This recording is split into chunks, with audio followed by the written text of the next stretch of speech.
Pois é, está chegando aqui os documentos, tem muitas páginas para ler. Confesso a vocês que tenho bastante tarefa de casa para fazer aí pelas próximas horas, porque as páginas dos inquéritos são muitas, são muitas.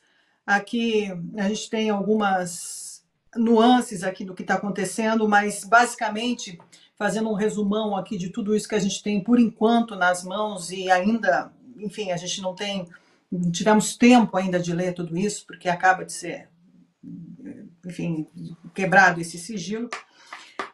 Praticamente, isso tudo é em torno das eleições, do famoso código-fonte. Isso é a base de tudo isso que nós estamos falando aqui. É gravíssimo.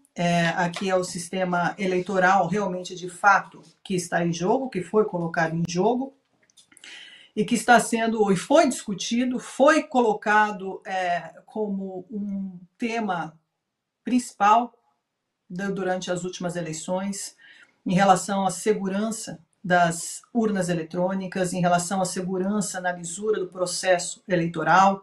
Isso eram assuntos proibidos durante esses últimos anos, é um assunto tabu que não pode se falar sobre isso.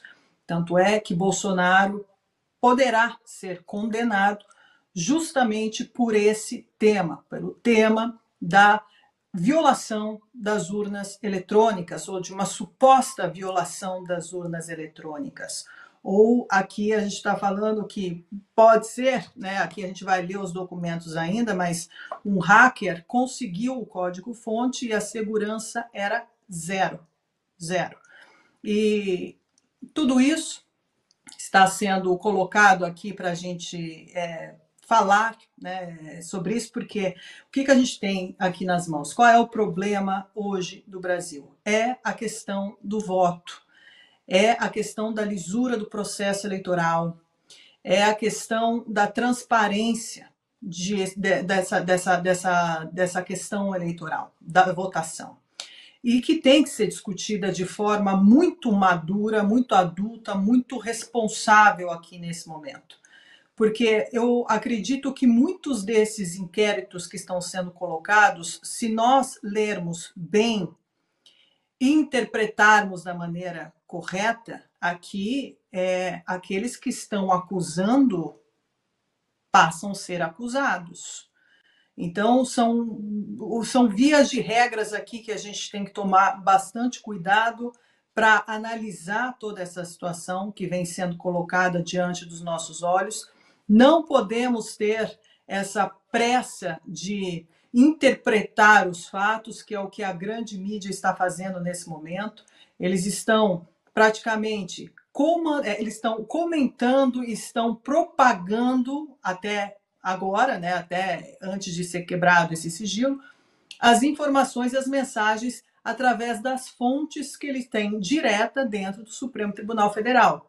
Ou seja, tudo era comentado ou tudo era divulgado através somente deles.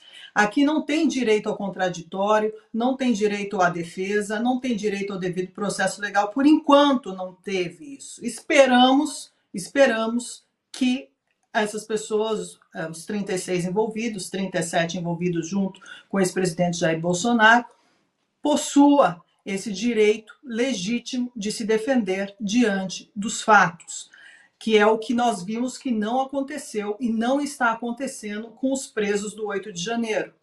Eles prenderam essas pessoas, acusaram essas pessoas sem provas, mantiveram essas pessoas presas durante meses, até mesmo anos, que agora vai fazer 2 anos que muita gente está presa. Muitas dessas pessoas passaram mais de 1 ano presas sem sequer haver uma denúncia contra elas, sem sequer haver uma prova contra elas, e elas estão cumprindo em regime fechado. Isso é completamente anticonstitucional. Isso se chama abuso de poder e tem que ser discutido, sim, sem ideologia política, mas com o devido processo legal, com a devida Constituição, que é o que foi praticamente anulada nos últimos anos, que nós podemos observar através desses processos completamente estranhos e questionáveis que vem sendo aplicado à oposição política. Isso se trata de uma perseguição política, não tem outro nome. Aqui não tem essa questão de golpe de Estado, disso, daquilo, porque aqui nós estamos falando de briga política. É simples, mas ao mesmo tempo complexo. Porque o meio que vem sendo usado para aniquilar os opositores é digno dos piores regimes da humanidade. Isso é fato.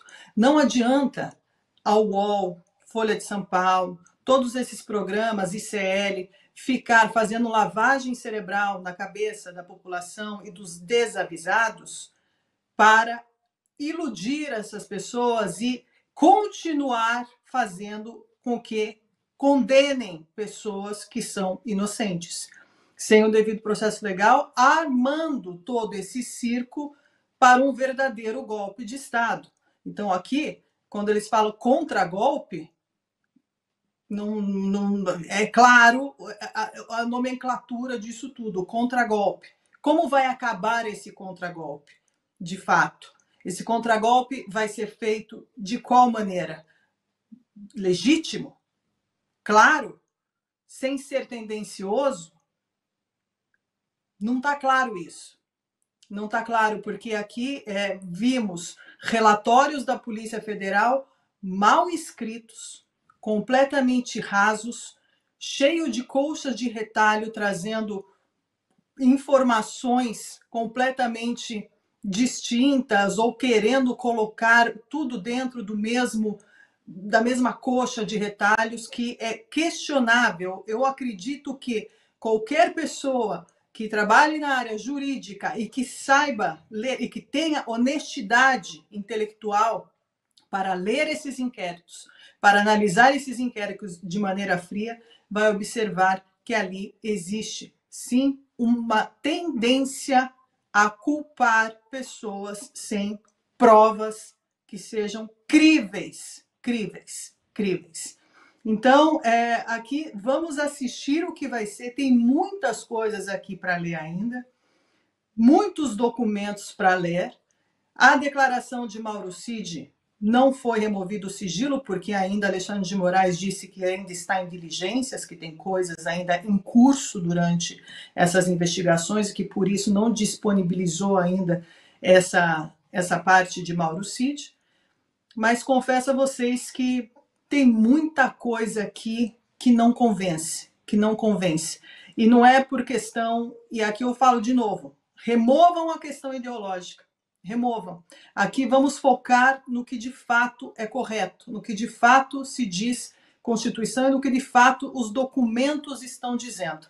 Sem falsas narrativas, sem fofoca de internet, mas vamos nos concentrar nos fatos e nas provas que, por enquanto, não temos. Aqui nós temos um emaranhado de informações, mas muitas coisas ainda têm que ser colocadas nos seus devidos lugares, e eu acho que é o momento de ter muita calma e tranquilidade, serenidade, sobretudo essas pessoas que estão ocupando a cadeira da Suprema Corte do Brasil hoje em dia.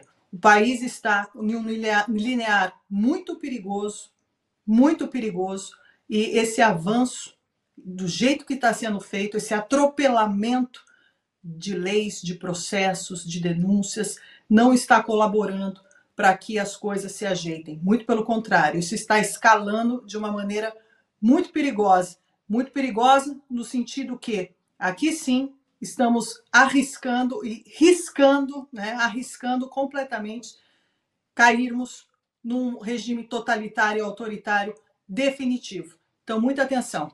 Vamos observar o que vai acontecer agora nos próximos capítulos e confesso que tenho muito material para ler aqui. Quando tiver mais informações, iremos atualizar.